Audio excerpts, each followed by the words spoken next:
That was most excellent. That was wonderful. Who did that again? Akashi Chris made that for us. Girl, thank you so much. That was wonderful. I totally appreciate it. Fun. Do you want me to go ahead and roll with my disclaimer and all that stuff first before we get the other stuff rolling? Yeah. Shall we? All right. Well, today, first of all, introduce or show you the wine I chose for this evening, which is a Cabernet Sauvignon from Paso Robles, California, which I lived very near for a lot of years. Anyway, it's Liberté and very nice, full-bodied, has a nice, mouth aftertaste, unlike the Malbecs. They kind of disappear. But anyway, and then I will let you guys know my disclaimer, which I need to tell you is that a tarot reading is never a substitute for medical, psychological, business, finance, or legal advice by a professional in those fields. You have free will and are responsible for your interpretation and reaction to a reading. A tarot reading is for entertainment, wink, wink, nod, nod, purposes only. And there you go. Ta-da. Exactly. All right, Cassie.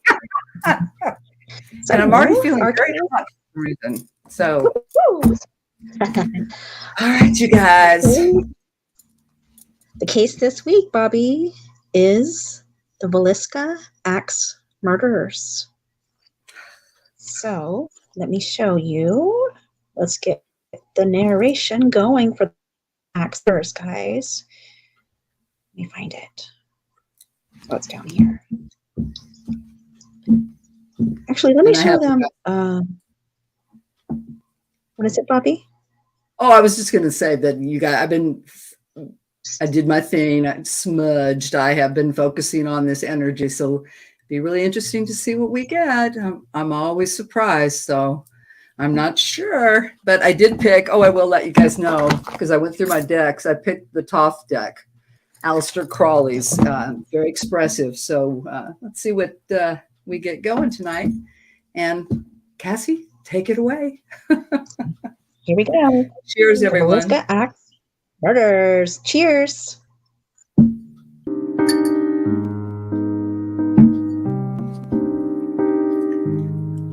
The VILLISCA Axe Murder House.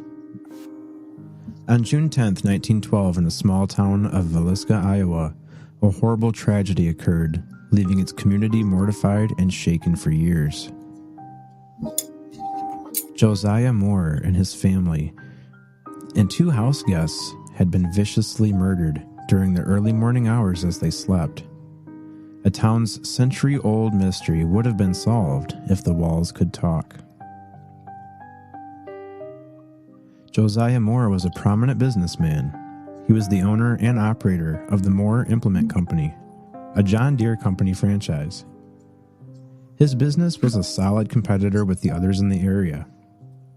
He had married Sarah Montgomery in December of 1899, and together they had 4 beautiful children, Herman, 11, Catherine, 10, Boyd, 7, and Paul, 5. Josiah and Sarah were well loved in their community and active in their local Presbyterian church. They were known to all their neighbors as kind and helpful people.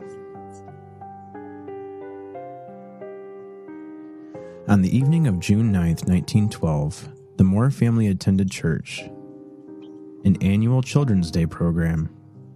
In the evening, 10-year-old Catherine Moore invited 2 friends, 12-year-old Lena Stillinger and her 7-year-old sister, Ina May, over for a sleepover. The program ended at 9:30 that evening. The Moores and the Stillinger sisters arrived at the Moores home at around 10 p.m. Early the next morning, Mary Peckham, the Moores' neighbor, noticed the Moores weren't out and about doing their daily morning chores. Between 7 and 8 a.m., she finally knocked on the family's door, receiving no answer. She tried to enter the home, but it was locked. This concerned her, so she notified Josiah's brother, Ross Moore. After knocking loudly and seeing all the windows covered, Ross found his key and entered his brother's home. He quickly ran out yelling for authorities to be called. Ross had discovered a horrible sight. The entire family had been brutally beaten to death as they lay in their beds. All had been bludgeoned in the head, including the 2 young house guests. In the master bedroom lay Josiah and Sarah, linens covered in blood. In the adjoining room lay the Moore children, viciously taken in the same manner. In the main level guest room lay the bodies of Lena and Ina Mae Stillinger. A bloody axe was found in the room with the sisters. It had been wiped clean, but it still held the blood of the victims on it. The axe belonged to Josiah.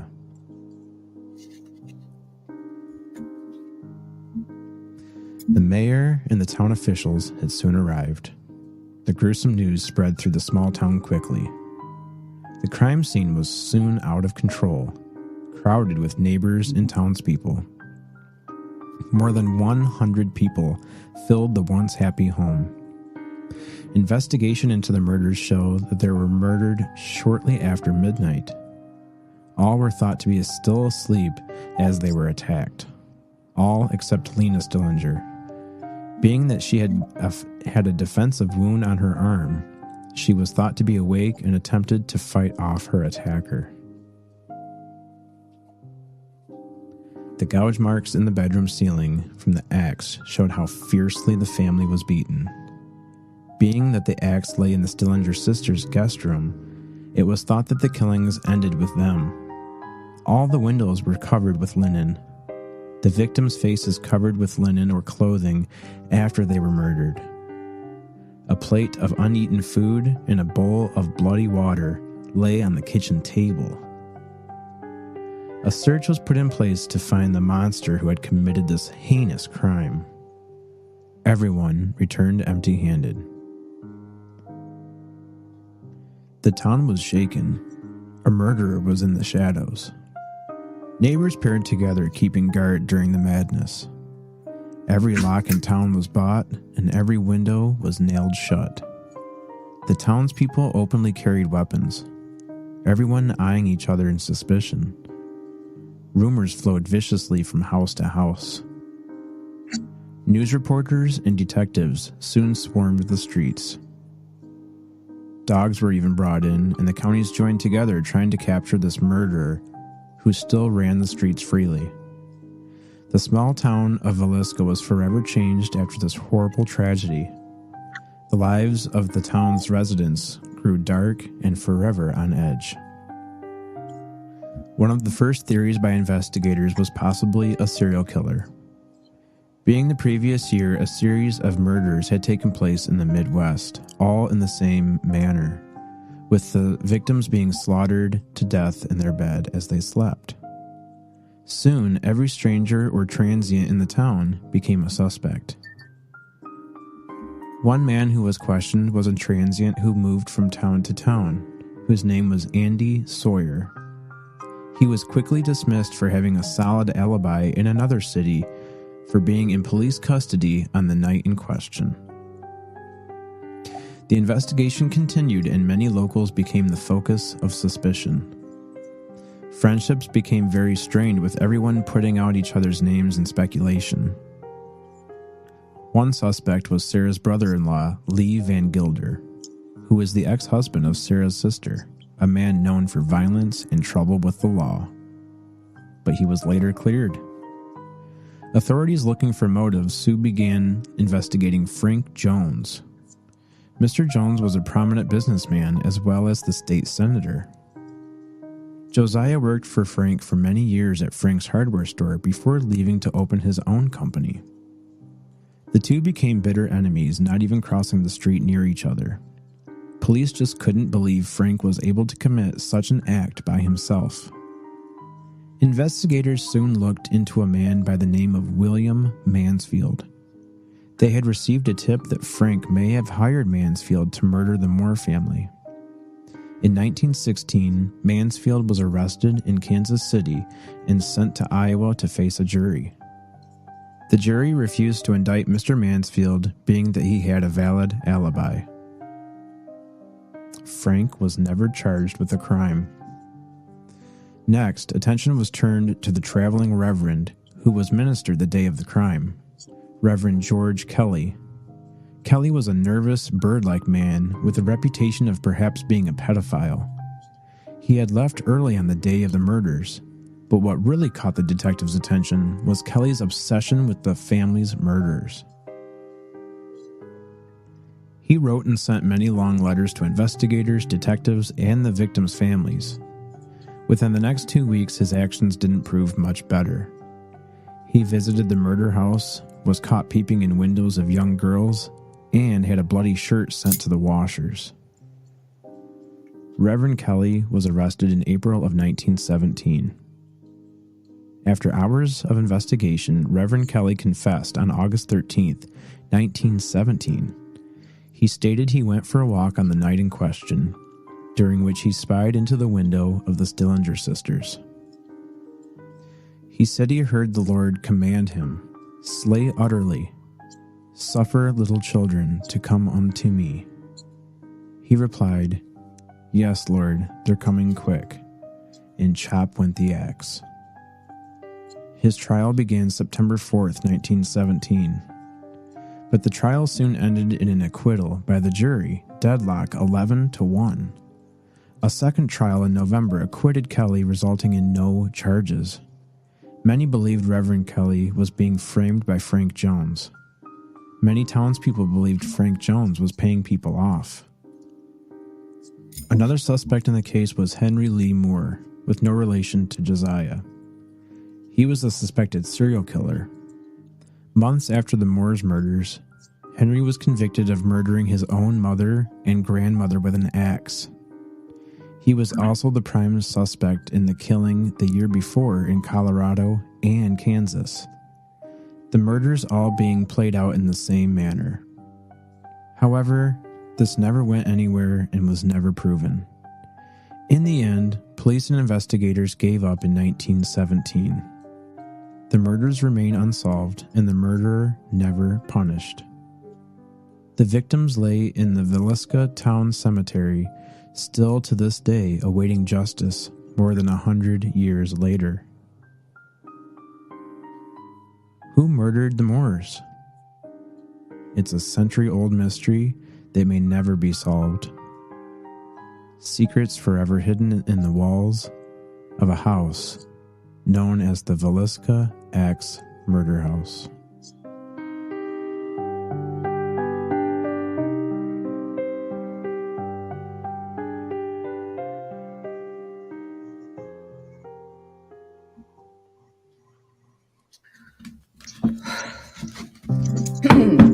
Wow.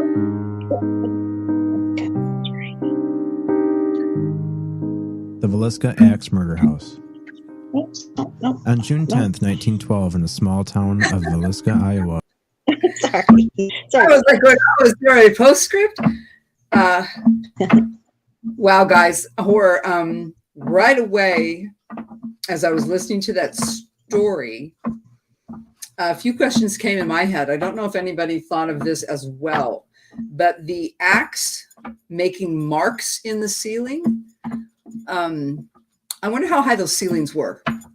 My grandfather had a very old Victorian house in Long Beach, California, and the ceilings were relatively high, like higher than they do in these days. And so right away I was feeling someone tall, had to be very tall in order to swing back, you know, and do that, possibly hitting the ceiling in that rage. And we don't have any kind of count. Was there, like, how many times these people were hit? I mean, obviously the little children were probably 1, 2 at the most. But that also, because was it just murder, or was there some kind of rage connected to the family? You know what I'm saying?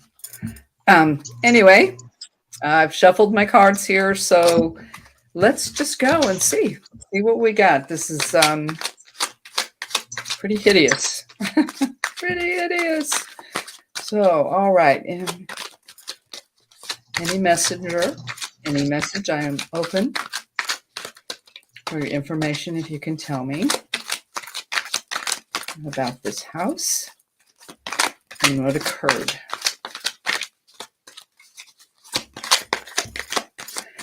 I keep seeing a really tall, skinny guy. Tall and skinny.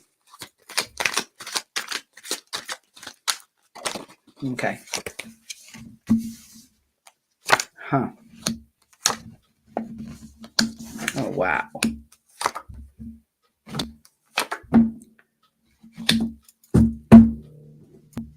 One, two, three major arcana. Very first. Okay, guys, well, I'll show you the cards. Then I'll let you know what I'm seeing, what I'm hearing. Very first card we got was the Knight of Swords. Okay. Knight of Swords. Well, they charge in and they take action. Is that our killer? Followed by the Moon. The Moon. Secrets, something hidden, something in the dark, right? Dead center, the universe. The universe. This is the ending. You know, the universe is a wrap-up. It's a completion. Followed by the Seven of Wands. It says valor. Valor. And the Chariot. The Chariot.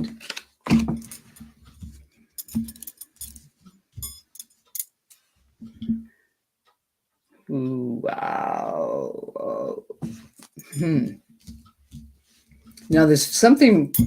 Okay, I'm gonna tell you right. I'm getting a real odd vibe here because, I mean, it feels like the Knight of Swords. Knights come in, they create action. This is the sword. But swords represent your thoughts, right? They're air signs, but they do come in and create action. Something came in. The Moon. So under the light of the moon, in the dark, there was something wrong. It completed. Something was completed for this person. Valor in their spiritual realm, in what they were doing. Did this person feel like what they were doing was like that minister was saying, you know, that it was God's commandment, right? And then we got the Chariot. So this person, I believe we got whoever did this here for right off the bat, because he made a choice. He made a choice. He went out, and for some reason, he thought he was doing a good thing, the right thing. It was correct in what he was doing. Now these secrets here, these things that are hidden. I do realize it happened at night. I do realize that, I just heard, okay. So this monster, this person went in to the adult's room first, obviously. The man was taken out first, then the woman that took care of the adults in the scenario. And then he systematically, thank you, I'm hearing, he systematically went through, except for this. I'm seeing a right arm. Oh my God. She woke. And we don't have details on those wounds or anything, do we? I mean, I realize this was 1917 or before, but I'm seeing that little girl. Oh gosh. No. All right. This person was on a crusade. I think they thought they were doing, let's go. Because they knew, they were well aware. They knew what they were doing. They were on a quest. They thought it was, they really in their mind said, yes, this is what I need to do. These people need to die. It's, you know, my quest. I'm making this choice. And he went in and chopped those people to bits. Okay, wait a minute. Queen of Wands. 5 of Pentacles. Oh my goodness. Hierophant. Emperor. The Devil. Oh my God, you guys. Queen of Wands. Queen of Wands. All right. Followed by the Five of, this is discs, or this is pentacles. So dead center, the Hierophant. The Hierophant. Followed by the Emperor and the Devil. You guys, what was the description of that traveling minister? Because right dead center's the Hierophant here. Right dead center, on top of that completion card, on top of the universe. That's like the pedophile. But that's, and the Emperor and the Devil. You know what? I really feel what I'm getting here right now. I wish I knew about, what was his name? That Reverend George Kelly was his name. Yeah. Described him as bird-like. What I'm seeing is tall and thin, a very tall and thin. I wonder how large this man was, but I'm definitely picking up the vibe that in this person's head, that it was definitely a religious motivation. We wouldn't have had the Hierophant, who is basically the Pope, right here dead center on the Emperor and the Devil. So it was powerful. He was given this directive. I believe this guy really did hear voices. He did. Now with the Queen of Wands over here, all I'm feeling on her is the energy of that family. There was love. It was a very beautiful family. Heck, they had kids over for a sleepover, and then that's right next to this incredible, massive change in the home front. But when I'm looking over here, I'm telling you, it was somebody that really justified it under the guise of doing God's work. And little did that person know that he was actually being driven by the devil.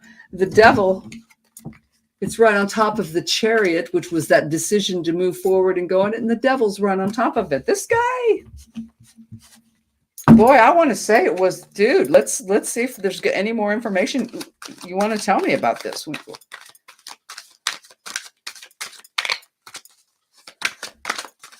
False. Okay, thank you. I just heard false prophet, false prophet, false prophet. What can you tell me? Oh, God. Two of Wands. Oh, God. Eight of, oh my gosh. Eight of Pentacles. Ten of Swords. Prince of Pentacles and the Prince of Swords. Interesting. This Two of Wands says dominion on it.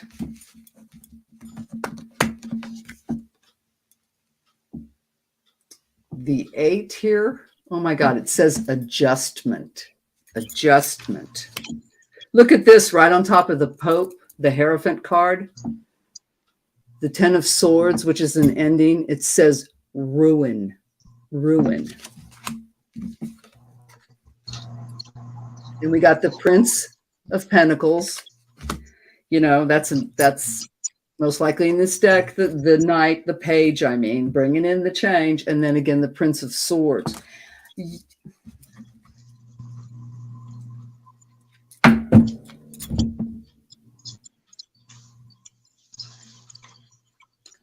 Okay. I'm telling you, whoever this was, and what I'm absolutely picking up is that this person thought he was doing God's work. He was on a mission. He had received these messages, and this is what he needed to do. He needed to do this. He absolutely needed to do this. These messages came in. He was aware. He was very aware, because right on top of that, the Hierophant, we got ruin. Ruin. He destroyed it. Adjustment. Dominion, Prince of Discs, Prince of Swords. Oh, man, Prince of Swords.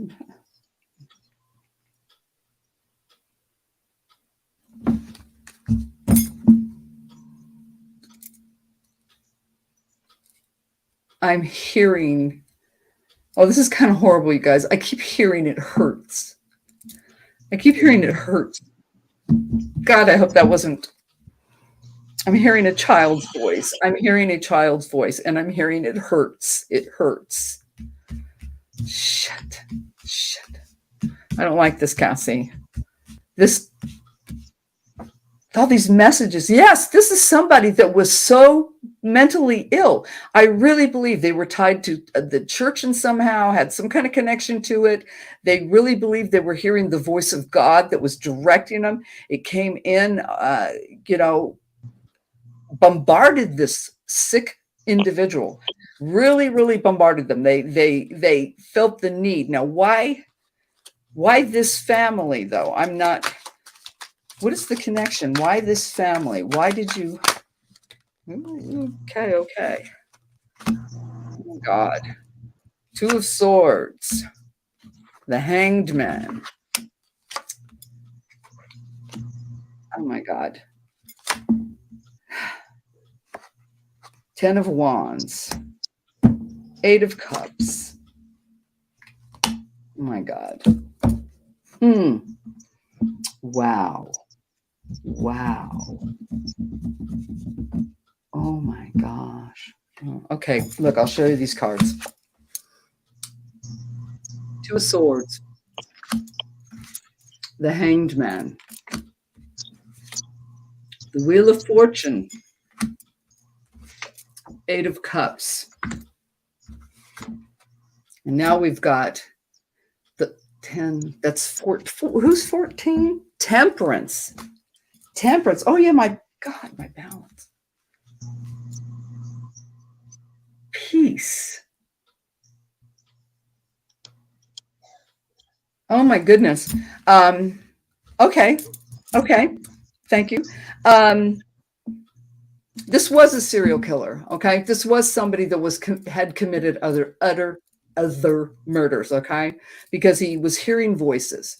This person was obviously very mentally ill. He was hearing voices, and he would get these messages. They would come in, and he would like kind of hang around and figure out, and then he would select the next party. He walked away completely from any kind of empathy and any emotional feelings. There was nothing there for this person. This person was completely and utterly cold-hearted, felt nothing when he was bashing those children. Nothing. Felt anything. If anything, what I'm getting here is it was a cognizant choice. He was getting these messages. He walked away from any part of humanity that was even left in this person. And I am only picking up one person here. I thought maybe there might be 2 for a minute, but no, it was one person. But he walked away from his own humanity. This person did. They walked away from it completely and changed himself by oh my God, I just heard balancing God and the devil. By balancing God and the devil. This is how he did it. This is how this person, his MO was. He was on a crusade. He was on a crusade. What was that guy's name? I don't know though. I want to know, is there Wheel of Fortune? Oh. Fortune random.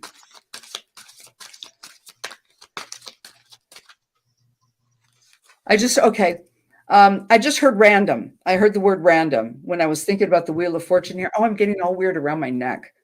I'm getting all weird around my neck. Oh my God, did he hit him here? Hit him in there. Oh my God. It was her right arm. Did it say? That one little gal. Lena Stillinger. Yeah, she's the one that was awake. She was the one, for some reason, she was the only one awake. Yeah. No, when he walked in the room. Okay. And hit the first one, that woke her. And then she, but I keep seeing this. I keep seeing like going up. And that's Yeah. where he got her. I bet you she was the only one that was struck from the front as well. I think the rest were hit from the back because I'm feeling it back here. Like some of them even got hit more down, not necessarily the skull, but like at the base of your neck. Oh, And yeah. and right here is where I'm feeling it really bad. But she was the only one that saw this person. And I'm still, it was a lone individual. Now I have a weird, it feels like he knew the house, because you couldn't break in a house, even with the sound of sleepers, and wander around like, because wouldn't it just naturally occur to you if that you would take out your primary targets first, i.e. the adults in this situation? So he definitely went to their room first, got the father and the mother first, then systematically went and picked off those children. But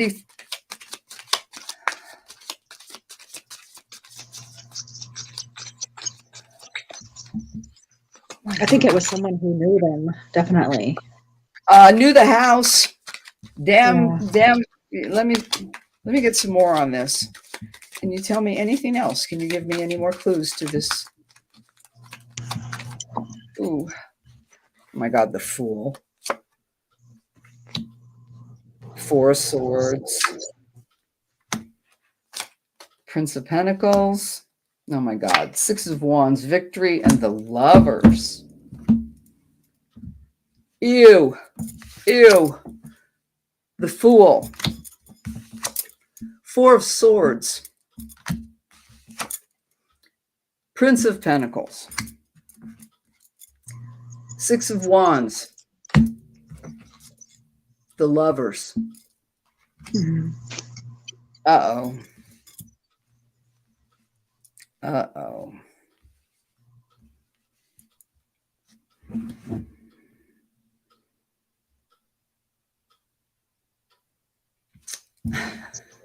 This is really repulsive, you guys. This is really disgusting. This guy absolutely believed what he was doing. I'm saying it's a male, and I'm seeing a tall, lanky male, very tall and lanky. We don't have the descriptions of these people, so I don't know, but that's what I am seeing, a slender but tall individual. Really odd here, because believed in what he was hearing. He absolutely thought he was being divinely guided, right? So he believed in that. He took that forward with him. You know, it's like, oh my, I'm on a mission from God. And he thought he was getting all these messages. And when he did these things, it gave him, oh, I'm going to have to say it because the Lover's card came out here. It almost was sexual gratification on top of religious gratification.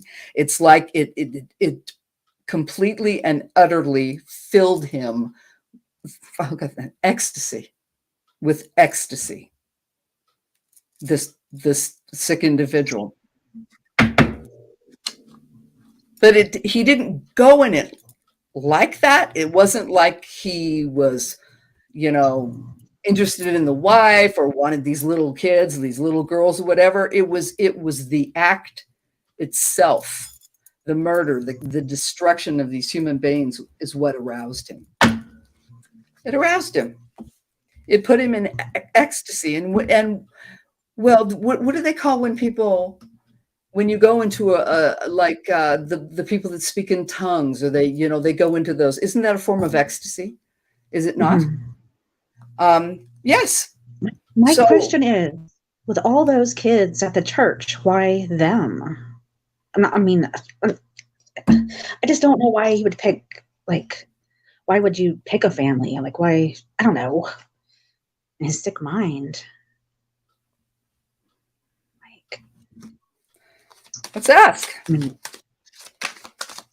So why this family? Why this family? Can you tell me why you chose this family? This is definitely him talking. This is him all over the place, and he's not arguing with me at all. Not at all. was a total sociopath, complete and utter sociopath. Oh wow, I just heard like a hand, like someone that worked that did odd jobs, like did things around town, did work for people. Yes, okay. He'd been in the house before.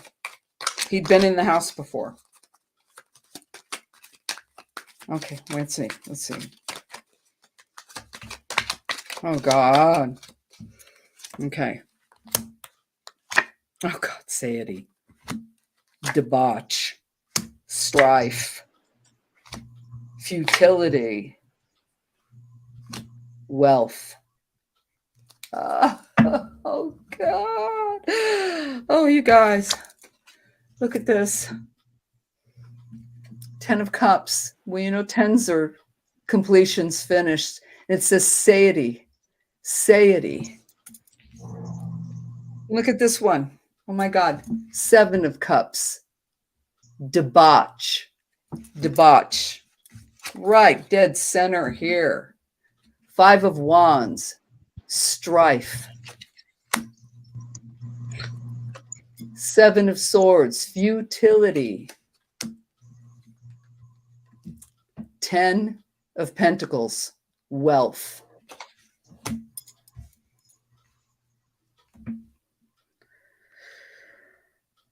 Oh God. Okay. They were one of the other well-to-do families in town, no doubt. I believe he chose them, and what I'm getting now is because of these completion cards and everything, and it was absolutely, he chose them because of their standing, because of who they were, because that was a successful businessman. You know, they had a nice standing in the community, obviously, you know, 4 kids, and then, you know, great enough people to let, you know, hey, come on over. Sure. We'll all have a great time. These feel like they were very good people. They were good people. And that's why he targeted them. They also had money. He was jealous. I really am picking that up. And when you look at satiety, it satisfied him. It made him feel good. It was debauched. It took strife. It was futile for the other people. There was no way this was not going to happen. And it was about their money too. It was because they were who they were. They had standing in the community. This guy, I really want to say, lived there. I don't think it was it wasn't that preacher. It wasn't that roving preacher. It's not. Although I do believe he thought he was being spoke to by God, but really he was being spoke to by the devil. We have those cards up here, and he was believing the voices in his head. I think this was a person that scraped by his whole life. I think he did odd jobs. He did things around town, you know, for different people. I believe he was in that house before. That's why he knew where to go and when to go first.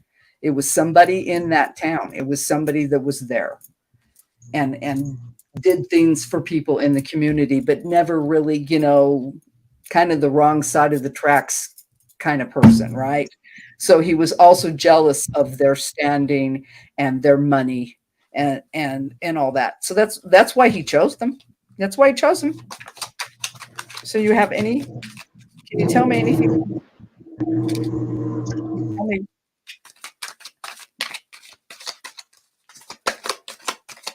Oh God, I just heard she said my name.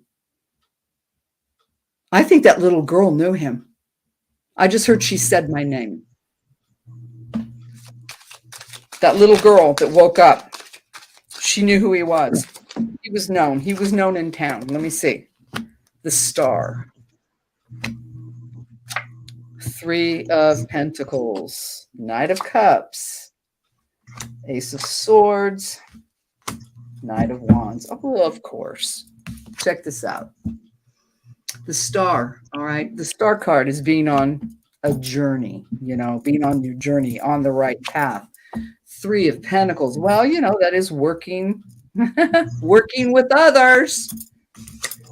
dead center. Knight of Cups comes in, acts like a good guy, creates actions, changes, fixes things.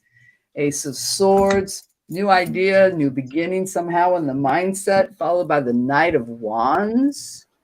The Knight of Wands usually comes in like, it's usually a good thing, because the Wands is that whole self. This absolutely fulfilled this dude. I mean, he had to do it, and he did target those people. I'm telling you, it was somebody that lived in that town. I know he was in that house. Hi, baby girl. Hi, Yerin. He did odd jobs. I'm telling you, he did odd jobs in that town. He was tall and slender. That's why he knew where the axe was, because I don't know about anybody else. I have an axe. I have a hatchet, but I don't keep it in my house. It's out in the shed or it's in the garage. It's not somewhere. So I believe this person had done work for these people. He'd done some things for them. That's why he knew where the tools were, okay, where the axe was. And he went and got it because that axe belonged to the owner. So he knew them. And matter of fact, that little girl that woke up said his freaking name. I heard that clear as a bell. She said my name. She said my name. So he was definitely somebody in that town. They didn't even look. It sounds like I believe Carol's from Iowa, where this happened, and I believe she said that they did find that somebody was staying in the attic. In the attic? Oh my God! Uninvited, like he had somehow slipped in their house. But he must have slipped in and was staying in the attic because he knew the house. He definitely knew the house. He knew where to go first. He knew exactly where to go first, and he knew, like I said, he knew where the tools were. He knew. Now, oh, okay. He lay in wait. He lay in wait, and that was the place to hide. Right? That's where he hid. While these people were at that program, that's when he got in. And he went in and he was laying in wait. He had already gone out to almost looks like a barn, like a barnish / shedish type building. Not directly behind the house, but it's off to the side. And it feels like it's white. But anyway, that's where he got the tools. And he went and they knew this dude. They knew this guy. He was known. They know who this was. And that little girl said his damn name. She said his name before he let her have it. And I wish we had better forensic, because I'm telling you, she was the only one that was struck from the front. Everybody else was hit from the back or the side. A couple of them took a couple blows, because I keep feeling it back here. Like one of the first blows didn't, do it. So there had to been a couple of chops. I really, not that I want the complete and utter disgusting, gory details, but it took a few chops on a couple of them. And that one little girl, oh my God, she called his name. She called his name. He was known. And he knew that program was going on. I'm telling you, this is somebody that lived there. He was on the other side of the tracks. He was tall and slender, skinny guy, tall, skinny. Explains the ceiling, the marks of the axe. They didn't say blood spray, which would have been there too, right? You're boom, boom, boom. You're doing this. That's flying. But if he nicked up the ceiling, this was a tall guy. I'm picking it up. I'm seeing a tall, slender guy, kind of like coarse clothing, like almost like what is that? Like Carhartts. You know what I'm talking about? Like a heavy canvasy work clothes. He was a worker. He did things for people. He was an odd job kind of. You don't feel like it was her brother-in-law? No. Okay. This is like I said. I keep seeing, and I'm hearing the other side of the tracks. Like he came from the poor side of town, or that's where he resided. most of the time over on that part of the town. That was why the resentment, why he even chose them, because of the hatred of their affluence, of their financial situation. These people were much better off than he was. So when he heard these voices, and he heard voices, this guy was hearing voices. He was getting these messages about what he should do. Thank you. The minister guy was just a weirdo, just a creepy weirdo that was fascinated about it, because his little poor pitiful traveling around life was kind of unfulfilling for him in a way.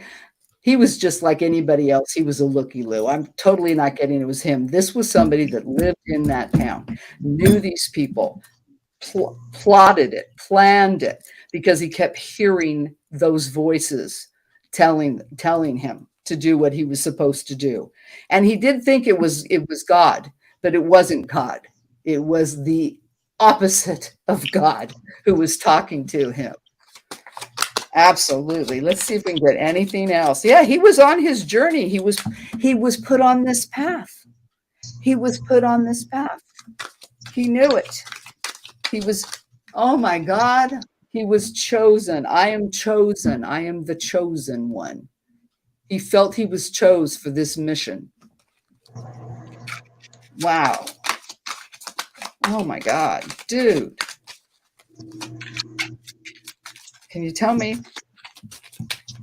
Have you anything else to say? Why the children? Why the children?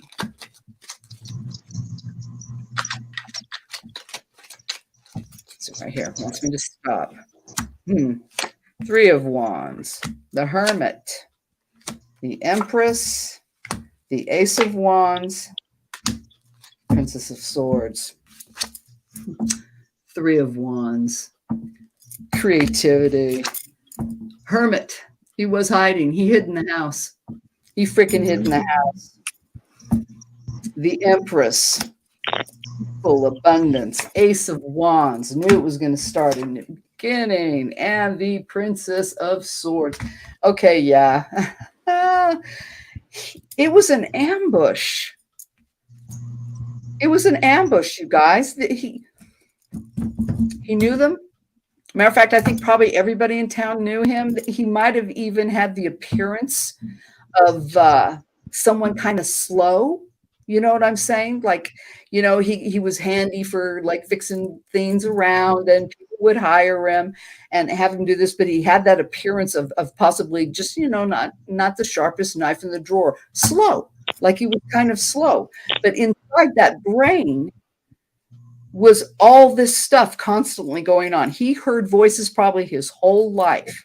His whole life, he was getting these messages. And this last thing here, man, he absolutely,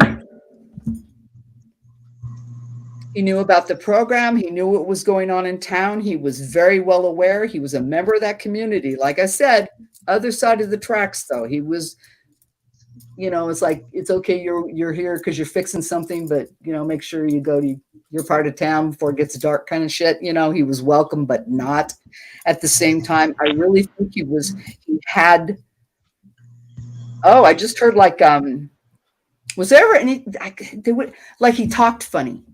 He talked funny. He had a funny voice, almost like, you know how some people that are partially deaf and they kind of, it's like they're swallowing their words. He did that. He did that. There was an odd, something about his voice. There was something about his voice. They thought he was harmless. They thought he was harmless.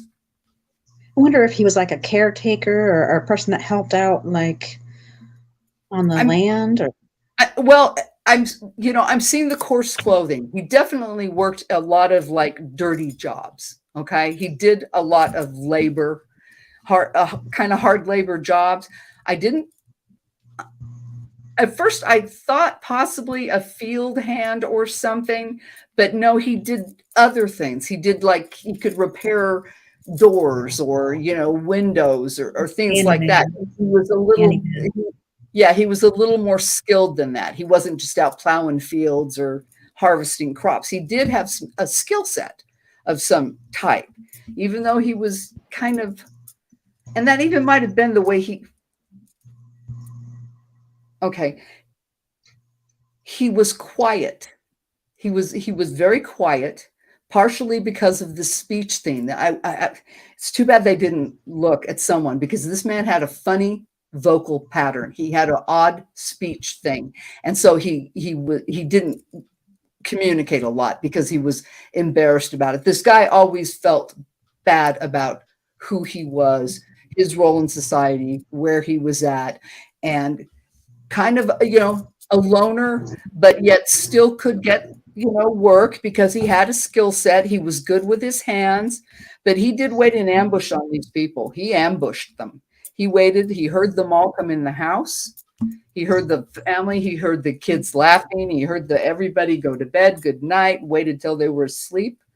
And then he crawled down and knew exactly where to go, because I'm telling you, now he did work for these people. He did some repair or something for this family in that house. And when he got these messages that were telling him, that he needed to go take care of this, he needed to cleanse, purge the world of these monsters. And he really thought he was being told by God, but he was fooled. He was absolutely fooled and delusional and sick in the head. And there was no humanity in him whatsoever. He had completely lost his humanity. There was none. There was absolutely none. He felt nothing but relief and arousal when he did this. It actually, it made him feel alive in his dead world. Yeah. I'm wondering if he. I don't think he would ever. I don't think he did it again, right? Because he would have. It would have. There would have been. I don't have an ending here. I don't have an ending yet. Can you tell me? All right, there goes the back of my neck. Were there any other murders? Did you commit any other murders?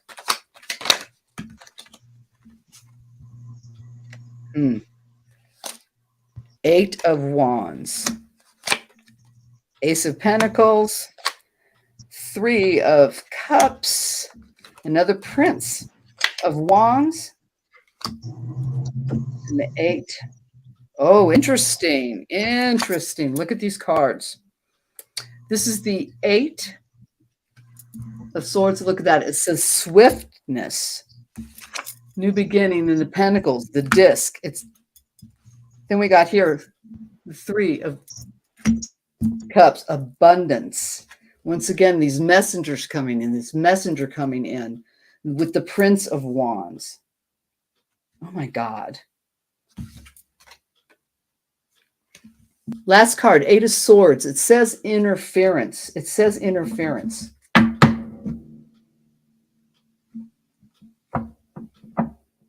Oh, okay. No, he didn't do it again. He never did it again. Somehow this was his. It was his release. It was what he needed to do. It was what all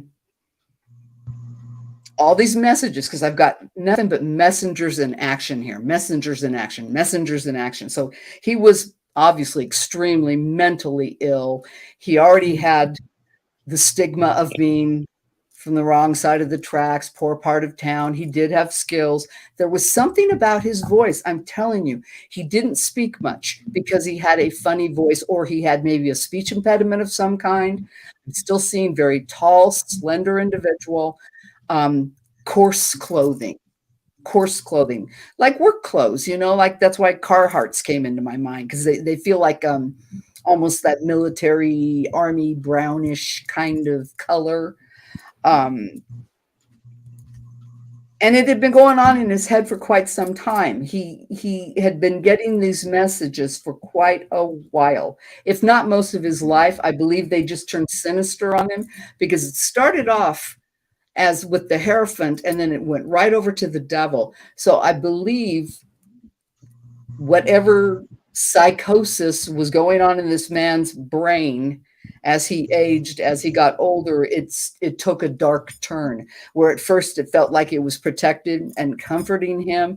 It took a dark turn, and resentment came in, and hatred, jealousy, complete and utter malice. He walked away from his humanity. He left his humanity behind, and it was a choice. He did make that choice. I don't believe he killed anybody else. For some reason, he did target this family because he'd done work at that house. I'm telling you, he did work at that house. That's why he knew where to find the weapon. He went directly to the adults' room first, took out the husband first, then the wife. Then he systematically picked off the kids. That one little girl, and she was the last victim. And it's because she woke as the other child. Oh, okay. Because it made noise. She heard he hit wood or something when he was striking the little girl. He hit like the frame of I'm seeing almost like a small couch. It wasn't like where the little girls were. They were on that same, and he hit the first one, and it hit part of that couch or whatever. I don't know what to call it, the sitting thing. And it made a louder noise than the thud of flesh. And that's what woke up the little girl that recognized him. She recognized him. She said his name.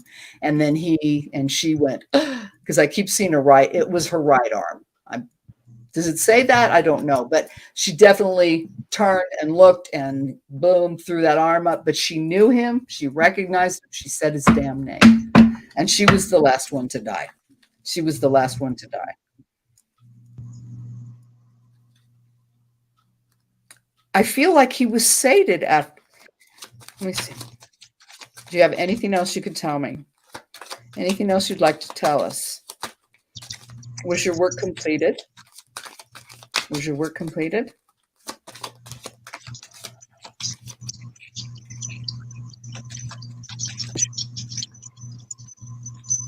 This one. Oh my God. Oh God. No. Oh.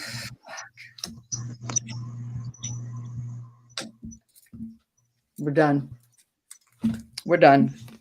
Look at this. You heard what I was saying. Oh my God, I'm completely getting rushed, you guys. I said, was your work completed? You heard me, right?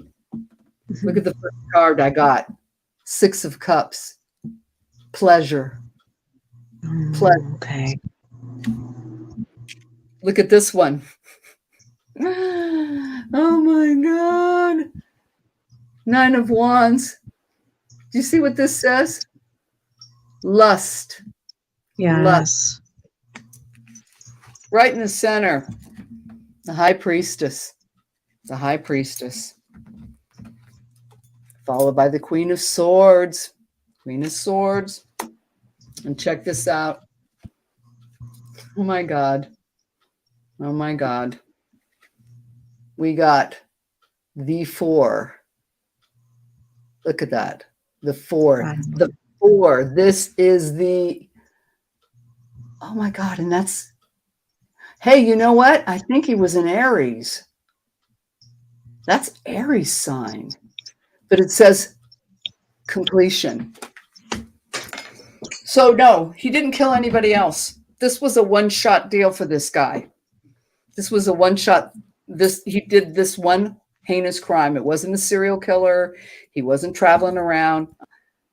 What I'm totally getting off of this, he lived in that town. like I said, it's too bad it's such an ancient cold case, but he had a funny voice. He had some kind of speech impediment on top of everything else for this poor guy. I mean, it just sounds like, and it's really funny too. He's absolutely alone in this. I don't feel like he had friends. He was definitely an outsider, but he was given work. There were good people in that community. They gave him jobs. He could do things. That's why he knew this house. That's why he knew he did hide in ambush. He was already in that home when they got there. He was already there. He already had the weapon of choice. And it was what he needed to do. It was something on this quest or whatever that he needed to do. It was something he felt he had to complete, and he got pleasure out of it. He did get pleasure out of that, and I picked that up earlier, that it was almost arousing to him. And we've got pleasure and lust right next to these things. But we can get pleasure, and lust doesn't necessarily. That's a good question. Did the husband piss him off? What's funny? There's mostly women here. There's women here all over the place. We've got the high priestess. We have the queen of swords. We have the princess of swords. We've got so many females here that I think, if anything, he was more interested in the wife. She was possibly kind to him. But okay. It's okay. Okay. She is the one that hired him originally to do some work.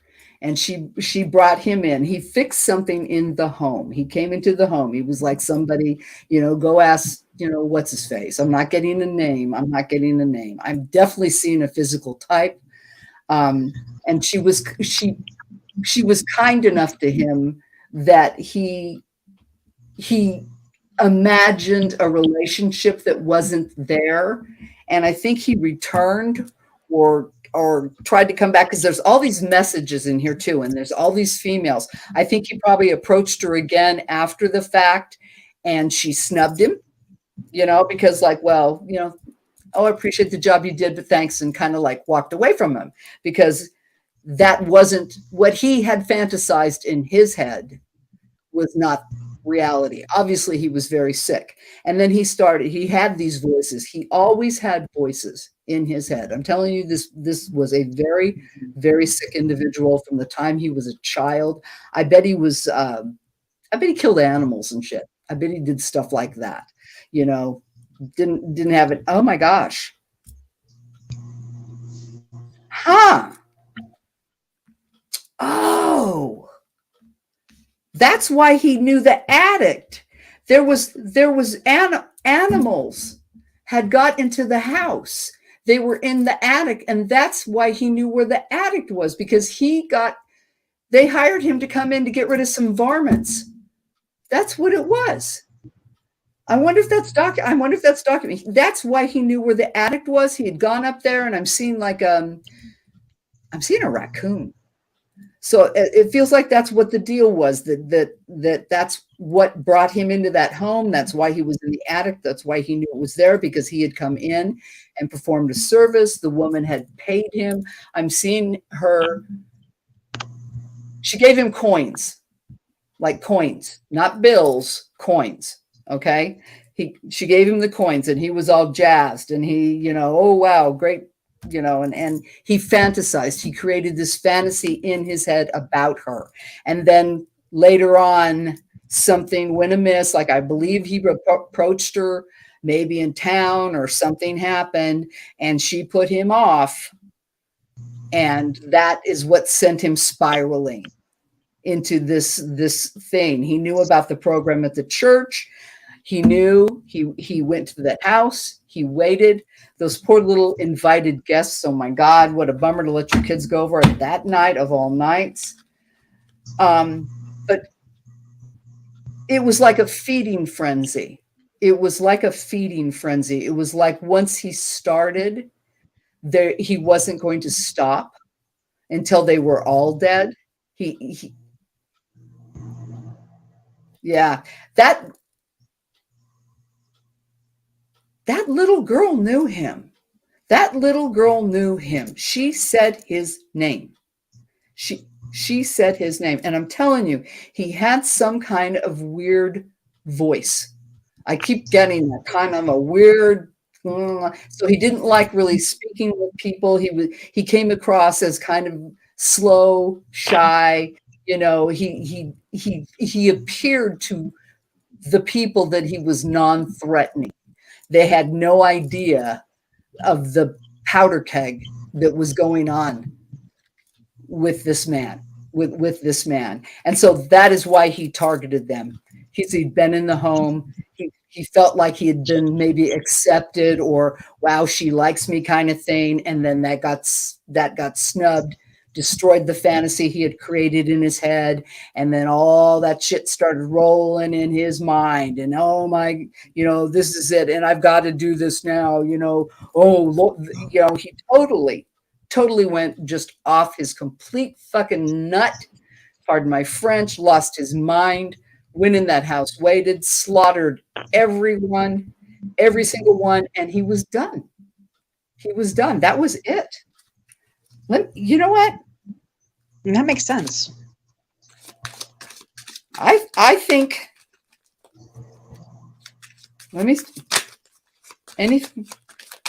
one more thing. Can you tell me? I have a feeling about something. Let me throw one more row of cards here. I have a feeling. Failure. Cruelty. Prince of Wands. Oppression. The Sun. Yep. Okay, we're done. Failure and cruelty. Failure and cruelty. Failure and cruelty. Yep. This, God, he felt he was a victim. He felt he was the victim. And he just couldn't have it. This guy snapped. This kind of unassuming, oh, we just throw him a bone, don't worry about him, he's no threat, but he's pretty good with his hands and blah blah blah. I swear that's what they did, because then I saw that about he came into the home. That's why he knew the layout of the house. He had to go up in the attic. He did get some kind of varmint out of that attic. That's where he went and laid in wait, because the voices in his head were telling him that he needed to take care of this family, to get once he got rid of these people, he would be set free. He was, because look at this damn card at the very end, the Sun. So it was over for him. But he absolutely believed he was the victim in all of this. And the only way he was going to quiet the voices in his head was by killing those people. And I don't believe I believe it was targeted at the wife. I believe she was the original target. I'm picking that up very strongly. She was merely kind for a moment. Just for a moment. She was kind. And that's all it took to put him off and over the edge. And when he tried to come back and even approach her, she was done. She wasn't having it. So then he became the victim. And in order to get out of that space, he had to do what he had to do. And I'm telling you, I think he killed all those kids. I want to say that little girl, she was she was definitely the last one, because she said his name. She knew him. So this was somebody known around that town, very well known. I wish it wasn't so far long ago, because I would tell them, Look for a handyman. Look for somebody that's willing to go get varmints out of your house, get in your attics, get in your crawl spaces, whatever they need to do. The guy in town that was willing to do dirty work because he really couldn't hold a job. You know, obviously he had mental problems. He had a speech impediment. There was something about his voice, but he was very well known. Everybody knew him. It wasn't like he hid. He didn't hide. He didn't have to hide. He just did this slaughter. It relieved him in all kinds of ways. He went on home. Oh, I think he, I think he burnt the clothing he had on. I'm hearing he burnt the clothing. He got rid of that. Oh, okay. This guy was so cool after he did this, because it was like a frenzy. You know what I'm saying? He went in there. It was a frenzy. He targeted, like I said, had to take out the husband first. Boom, boom. He was gone first, then her. But it was quick. It was quick, because how could somebody laying next to you in bed get their head split wide open with an axe and you don't hear that shit? So he just boom, boom, frenzy, fast. And then he went in those rooms and went after the kids, probably heard them breathing, whatever, turn over in their beds. He went through like a frenzy. That last little girl, and they were in a different room. They weren't in a bedroom. That last little girl, well, the two of them, there was two of them on like a sofa, but not really big. It's smaller, almost like a love seat type thing. And they were made up on that. And that is the last ones he went to. It was almost like in what would they call it back in the day? A parlor or a sitting room or something. That's where they were. And that's where the last two went, because the other ones were in bedrooms. And she recognized him and said his name and did one of these so came down. She was the only one I think was struck from the front. All the rest were struck from the side and from behind. And somebody took it. Oh God, he missed on one of them.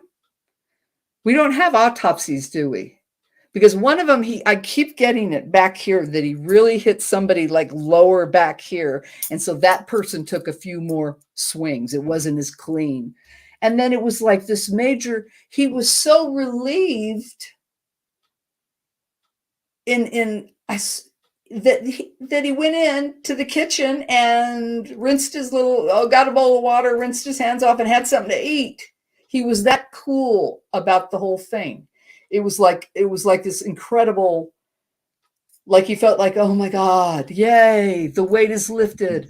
It's over. I'm fine. It's great. Gee, I'm hungry. Kind of bizarro ass thing. But I'm telling you, he didn't do it again. He totally flew under the radar. I think because most people thought he was a simpleton. And it was because he didn't speak much, because he was embarrassed about his voice. He was smarter, actually, though, than they thought. They thought he was simple. And in a way he was, but he wasn't an idiot. Let's just put it that way. He was completely, I don't even think they looked at this dude. It was like, no way, blah. He was never even considered. And I believe he spent out the rest of his. I believe he died of natural death later on. Just one of those people that. Okay, thank you. He lived in it almost looks like a shack, like almost like a kind of a lean-to-ish type building. Where the roof is. It was like almost like a one-room building, and. He died in his sleep. They found him in his shack years later. Just died, natural causes. Yeah. Off he went. But he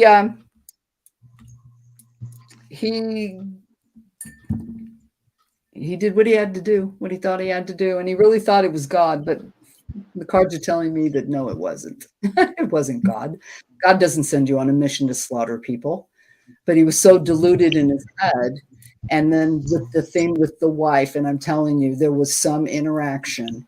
And he definitely had been in that house, and she had shown kindness. And he completely took one simple act and ran with it like they were going to be, you know, she's going to run off with, he created this incredible fantasy in his head that got completely blown out of the water. The voices kicked in, started telling him what he needed to do, and he did it, and it satisfied him. Oh my God.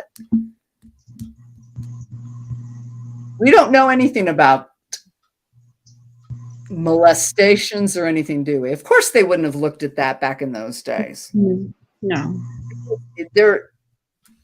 It satisfied him also sexually. He was satisfied sexually by doing this as well. Okay. This is how sick this bastard was. And he fooled everybody. He fooled everybody because because he was unassuming, because he didn't speak much. And that was purely because he hid the fact of that speech impediment. He was embarrassed by it. He was embarrassed by it, so he kept quiet, and people underestimated him.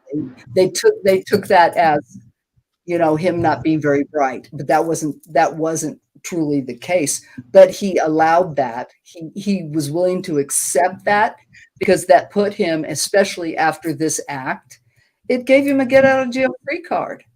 It really did.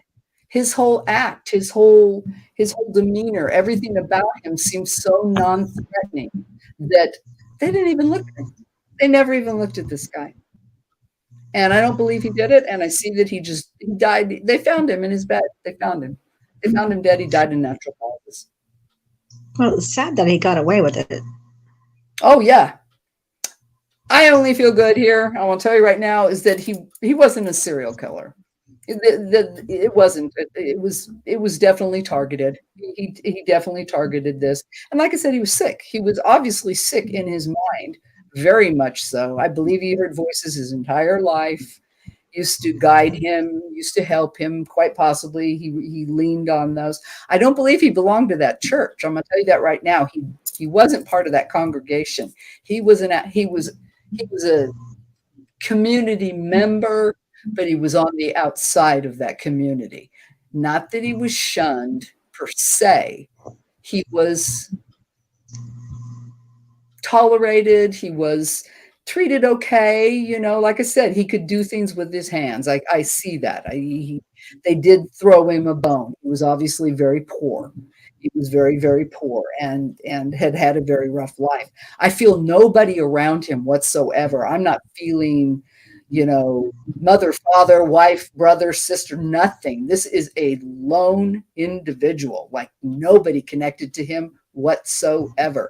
And he absolutely walked away from his humanity. It was a choice almost. It's like he convinced himself that he was going to do this avenging of the hurt that he perceived that had been done to him probably all his life. I believe it was a summation of his entire life, all rolled up into one sweet package on this poor family. And merely because of that interaction with the wife at that one point in time. Because obviously he lived in here in his head more than because he didn't communicate with people because of that speech thing. He definitely had some kind of speech problem. So yeah, that's the story I'm getting, you guys. It's absolutely what I'm getting. I wish we knew more information because tall, slender guy, speech impediment, definitely did odd jobs all around the town. The dirty jobs other people didn't want to do, he would do. I see her paying him. I see her giving, like dropping coins in his hand. And I think it was something in the attic. That's why he knew the attic and how to get up there. I believe he waited. He waited while they were out. He went in that house and got in that attic. Well, he got the axe first, and that was in that little white building. There's a little white building not behind the house, kind of catty corner to the house. I don't know if it was like, no, it's too small for a barn. It wasn't where horses were kept. It was more like a shed, something like that. But it wasn't directly behind the house. It was off to the side. I believe it was whitewashed. That's where he got the tool, got in the house, because nobody locked their doors or windows in those days. Of course, after the fact they did. But he wasn't a threat to anybody else after that. He wasn't. What he had to do all was around this interaction that he had, and then just plus the fact that he was already in his head. And it was just that one trigger because of what he created in his mind, the fantasy that he had created in his mind about a relationship that did not exist. And he went in there and it was a frenzy. It was an absolute freaking frenzy. And yeah, and I just got a horrible feeling. So Bobby is thinking he didn't have a family. No. This guy was always alone, complete and utter loner. Nope, no family, nothing. And I think, I'm trying to see him. He's really tall and lanky. He's got short, kind of auburny brown hair, but not really red. Long face, long features. Probably because he was tall. This guy was really tall, especially for that time frame. He's very tall. He was very tall. But no, he was always alone. I don't feel anything around him. There's nothing around him at all. It's like he's a void, like he's in this vacuum of his little world. And because he didn't communicate with people at all regularly because of that speech thing he had, so he was more and more throughout his life, more within.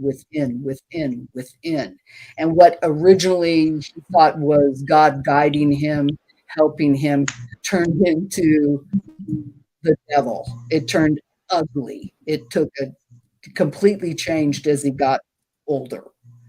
And but this was it. I know he didn't do any. He just went home. He went home. He burnt the clothes. He got rid of it. And just lived the rest of his life completely. No suspicion on him whatsoever. They never even considered this guy. Not one time. Everybody, oh no, not so and so. I don't think he hit anybody's radar at all. And he stayed living in that town and died in his little shack. They found him in there. They found him dead in his bed. I'm telling you. Did they want ads back then? Did they want ads back then? Oh, did they have want ads? Like, want ads? Oh yeah, sure. Of course they did. Heck, back in the in the 1800s, there was especially like the farming community and the big like homesteads or whatever out west. There were lots of men that would advertise for wives to come out to Montana. I got a lot of acres and 10,000 cows and I need a wife, So yeah, there were definitely ads back in those days. Absolutely. Oh no, he had no regret whatever. He walked away from his humanity. He chose that.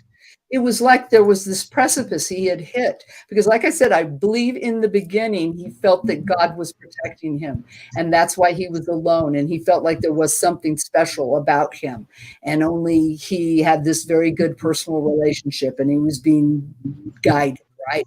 He really thought that. And then as he got older, because that started as a child, I believe this started as a child. as he aged and grew and experienced more life, became a man. The disappointments kept racking up. And he had that handicap. I'm telling you, I am so getting that he had a speech impediment, some kind of problem. And that made him more drawn, shy, all that, which really made people underestimate him. They kind of thought he was the town idiot. You know what I'm saying? But he wasn't. It was because of his own, because he didn't like communicating because of that. And the way he was made fun of. Thank you. He was made fun of when he was young. He was made fun of as a child. This was and it's like he was abandoned. I mean, I just keep seeing like he's here and everybody in his life went, and we're just like, nothing, and just left him, just him. And it was always just him. Okay. No close relationships, no close friends. It was all in here. He completely created this fantasy world in his head. And that brief interaction with another human being, just by her being kind and thank you for getting I swear it was a raccoon or something in their attic. He got it out, and I see the hand. I see doing this, dropping coins. And thank you, and smiling at him was all it took for this creature to go and create this whole world of their potential future or their relationship and blah, blah, blah. I mean, he took the ball and ran with that way to Cuckoo Town, right?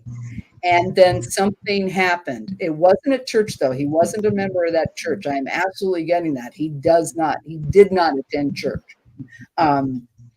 And like he ran into the street somewhere in town, something went on, but he just didn't get what he expected from her. And that triggered this whole thing. And then the voices came back and told him what to do. And he went with it. He went with it because he believed that he had to do this to make the voices stop. The voices wouldn't leave him alone. They wouldn't leave him alone. So that's why. And like I said, he got not only mental, he got physical release, satisfaction. These murders actually did. And that was it. And that was it. It never happened again. He just laid low, kept being the little Johnny handyman around town. They never even looked at him twice. And I see them finding him. It's like I said, I feel like it's just almost like a one-room building he lived in with just this one sloped roof, like a shack, just a shack. It was one room. And that's where he lived. And he had a raggedy ass little metal bed and not much else. A chair. I don't even think there was one window. There was one window. And then he had just nothing, really. He didn't have anything.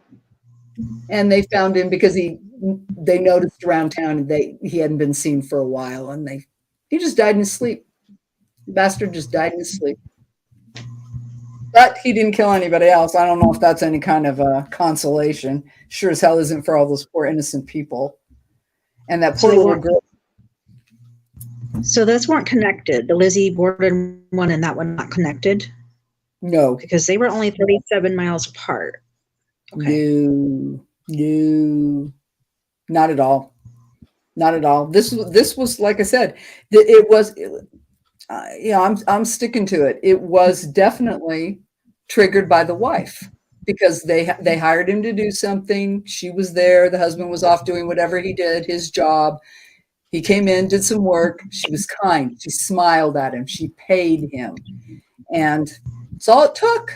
It's all it took. That's all it took. And so he did them all in. For some reason, once he started, he just couldn't stop. And I think it shocked him when because I heard very clearly she said my name. So that little girl, the poor little girl that threw that, it was a right. I'm telling you, it was a right. And she, you know, I wish I could hear a name. I'm not. Benjamin? Ben? Was there any Bens? Is that what I'm hearing?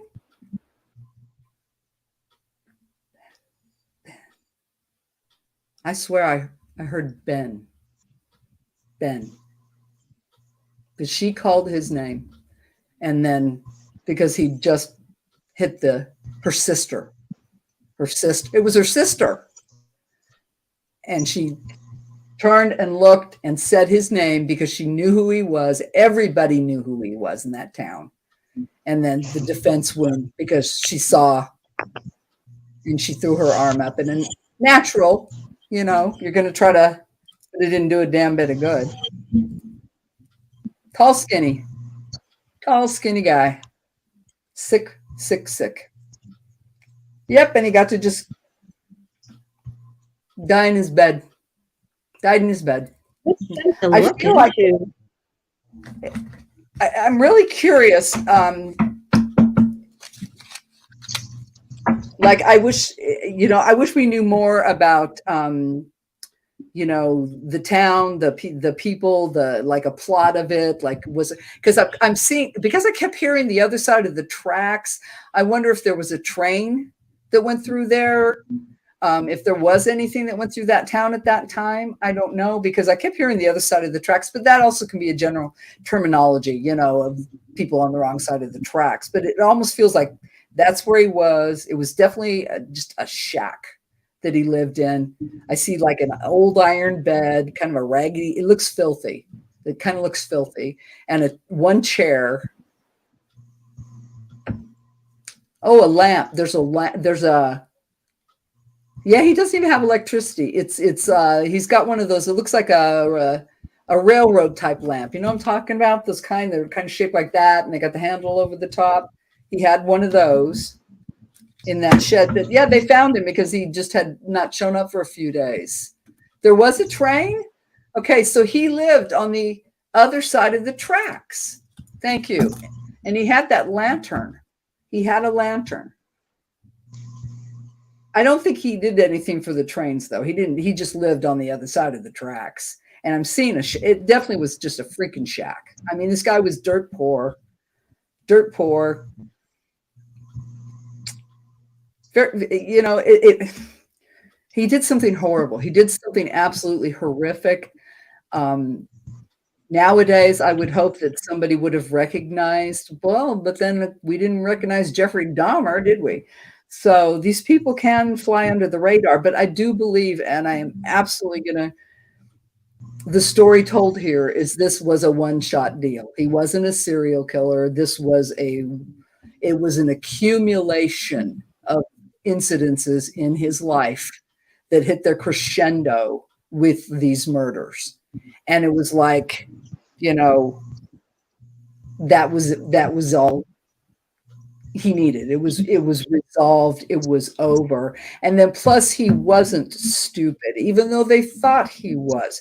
They underestimated him terribly. But that played into his keeping him safe. So he let people believe that because dollars to donuts, he did a lot of petty theft as well. You know, stole things, you know, food, mostly food. I'm picking up that he did do, you know, had to do stuff like that to survive. I mean, really a fringe person. And just the people in town would periodically throw him a bone because he could do things. He could do things well with his hands. But he was just, like I said, it was like they considered him like the village idiot. That's what I'm getting here. And this was just the crescendo, the accumulation of all the wrongs he'd felt in his entire life. And it was triggered by the interaction with that family, with that wife, with the woman who paid him and showed him kindness. And then when he thought in his little crazy mind that they had some kind of a relationship, friendship going. And when that wasn't true, that's when he lost his shit. And in order to make the voices go away, this is the solution that he believed he was being told to do. And that's why.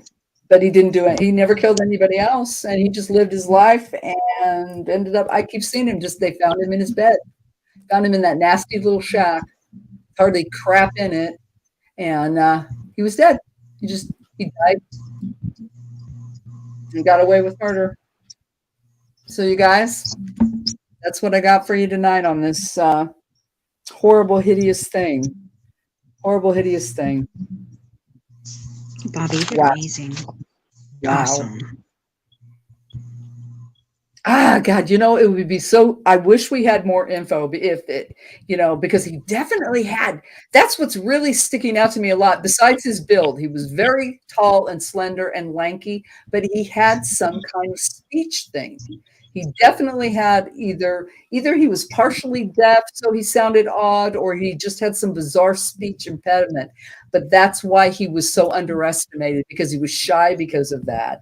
And so he didn't communicate with people. So people thought he was stupid and didn't really know what was going on around him. But he damn well did. He did.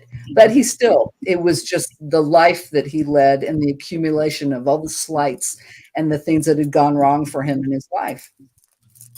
But never did again, And that other thing too, I tried to focus. I thought maybe it was that preacher dude for a minute, but then I just heard, he was just a creep. The guy had no life. And so he was just fascinated by it. It gave him something to, and then if he was kind of a pedophile-ish, maybe he had a little macabre shit going on about seeing the children, who knows, but it definitely wasn't him. This was a completely different individual. Lived out the rest of his life in that town. Lived out. Nobody even considered him. Not one person, because they really thought he was the village idiot. They didn't think he was capable of this. That's why. It's absolutely why. Wow, guys. Blah. Blah. What's funny too is he did feel the victim. He was the victim. He really felt he was the victim in all of this. That's why he had to do it too, to get rid of the voices, because he was a victim. Sick. Those poor children, and that poor little girl, because of the terror that she knew him. I'm telling you, that little girl knew him. She said his name. And it was weird, man. It's just like when you ever been so tense or so excited about something, and then you have that letdown afterwards, like when the adrenaline finally drops, and then you're just like, oh, that's like how he was. It was just, oh, it's over. Oh, hey, I wonder if they got anything to eat. Who goes there? But he did. Wow. All right, guys. I hope you enjoyed it. Boy, that's what I got. If he knew his name from the house, or if we looked at school. I'm not picking up anything. Chris, it feels like he did odd jobs, just random odd jobs, and people knew, like the nasty things, like stuff that other people, I don't want to go in that attic and chase out those varmints. I don't want to get down there in that basement and get rid of those rats. I really believe that's what he did. I don't think he ever had anything permanent. He was just always flailing around, picking up scraps. Yeah, that's what it was. Because they really did think he was an idiot. I really believe they thought he was like the village idiot. They really did. They completely and utterly underestimated this guy, and it all stemmed from that speech thing.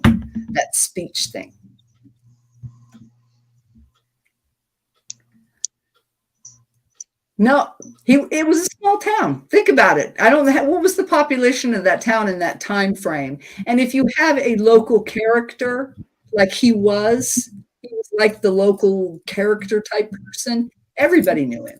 Everybody knew him. You know, he was well known. They didn't hang out with him. Any parent in their right mind wouldn't have let their kids hang out with him, but everybody knew him. They knew him. The whole town, everybody, because he was that character, that guy that lives over there. You know, oh, he'll come and clean your chimney out. He'll come do this or that or the other. He did do odd work, odd piece work, and that's how he stayed alive. That's how he had. But he never had a job that was a permanent full-time job. He never had anything like that. He was always. I just see him so in a vacuum. He was so alone. He was a loner, completely alone, but completely and utterly underestimated. But everybody knew him. Everybody knew him. That's why that little girl said his name. I heard Ben. But yeah, I think that freaked him out for a moment, but just for a moment. But she turned and saw, and she said his name. And then that was all she wrote. Jesus Christ. I'm curious. Anybody else pick up anything?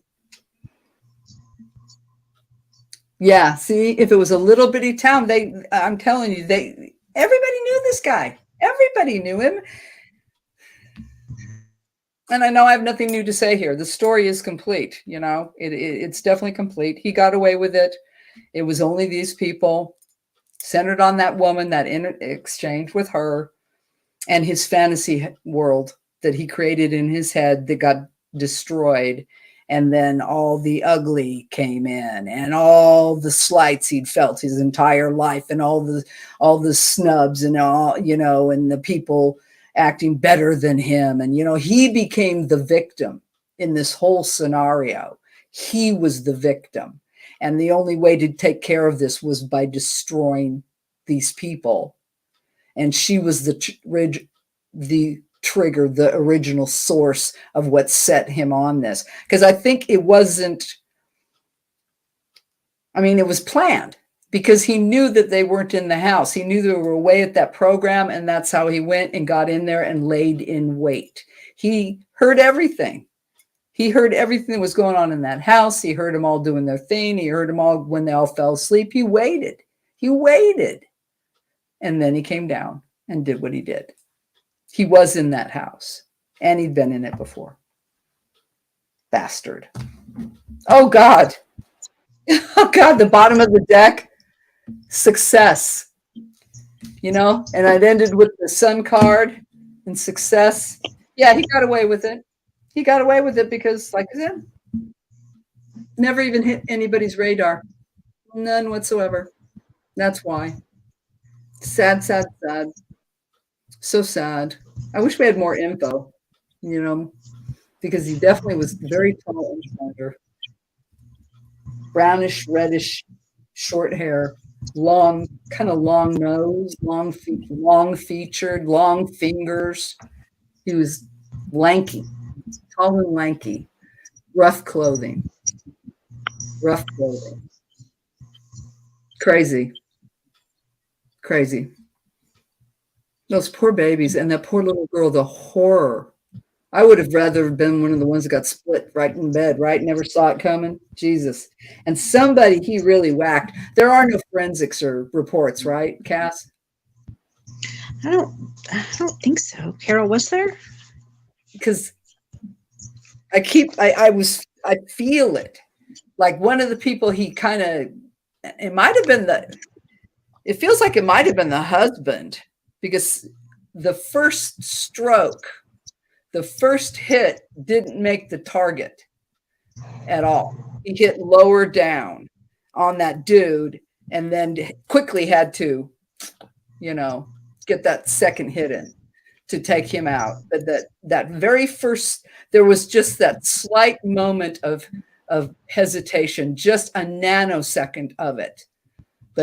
And that's why it was almost like he pulled, like kind of pulled it. You know what I'm saying? Like when you bat, like you follow through or you don't. It was like he pulled that very first strike, and then, but after that,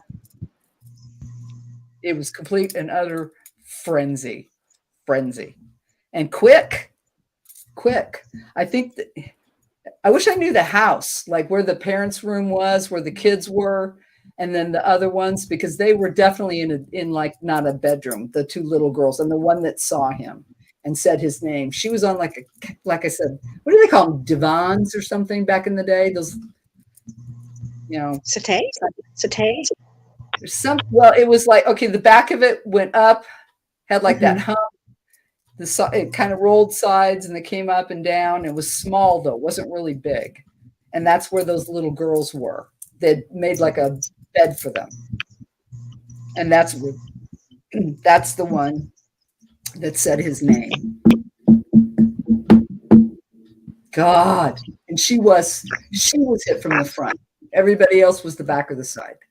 But that one, she was the only one that was struck in the front. God. Camelback setting. Thank you, Ava. Yes. It looked like that. Because I see that line. And the girls were, one head here. Their feet were going towards each other. And so they were there. He got the one, and then the other one, I think she sat up. And looked at him and said his name. Bastard. Wow. Well, didn't kill anybody else, so I guess that's a good thing. But yeah. Ooshed. See, they should have asked me in 1917. I might have been able to direct him to the town idiot. I really, because I can see him even. I can really see him. So there you go, guys. I hope you like it feels so weird to say, I hope you liked it. I know. We got a lot. I mean, dude was really letting me have a lot of information. He just kept going and telling me all about it. Oh, I know why too, because he felt he was the victim of all of this. The horror. Right. Absolutely the horror. Thank you. So that's thank you. Well, thank you, everybody that came. And these poor people, though,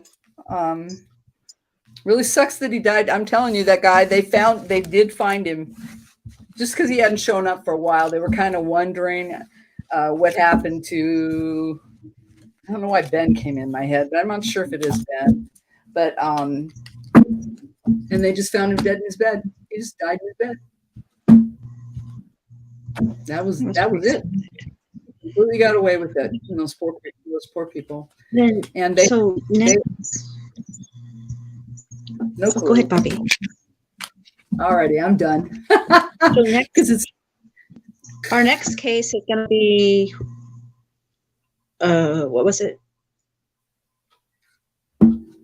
Well, next week is Halloween, right? Yeah. Yeah. So were we gonna do Lizzie? Want to do Lizzie? Then Lizzie? Yeah. I'm not then Lily. She's gonna kill me. But Lizzie Borden. Yes, I think we're gonna do Lizzie Borden. Lizzie Borden for Halloween. Let's see what we get on Lizzie. Hopefully we'll get Lizzie to talk to us and tell us what happened. Because that's so famous. You guys, I remember as a little girl jump roping, and we would say that, Lizzie Borden took an axe and gave her mother 40 whacks, and when she saw what she had done, she gave her father 41. And then we do the hots. Does anybody remember that? We called it the hots, where then you go boom, boom, boom, boom, boom, and you try to do 41 quick skips. You count how many you did, and that was when I was a little kid. So think how strongly that's in the American psyche, the case of Lizzie Borden. I mean, it's like the Black Dahlia, if you talk about the Black Dahlia or John Benet Ramsey, they hit our psyche like that. But to think of her, she was 18, what was Victorian era, 1893, something like that. But, good old Lizzie, that should be an interesting one. And I'm really hoping I get her energy and she comes and tells us what was up with that. So I'm excited about Next Lizzie. Monday, guys.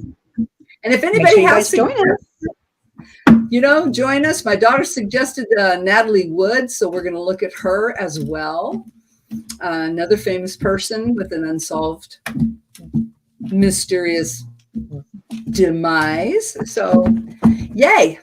So thank you for joining me and allowing me to do this. And I'm going to go smudge the hell out of myself now because I want creepy dude off of me. I don't want no more of his energy because he was really talkative. I don't know if you guys noticed, but he was just all kinds of stuff going on. Lot. Marilyn Monroe. That's another good one. That's another good one. I hadn't even thought about that, Me either. Marilyn's a good one too. Oh, it'd be great if we could get Marilyn. So, anyway, hope you all enjoyed it. I enjoyed it. And I'm sorry that guy got away with murder, but he did. Yeah. You all have a wonderful night. And we will see you next Monday. Bye, guys. Woohoo.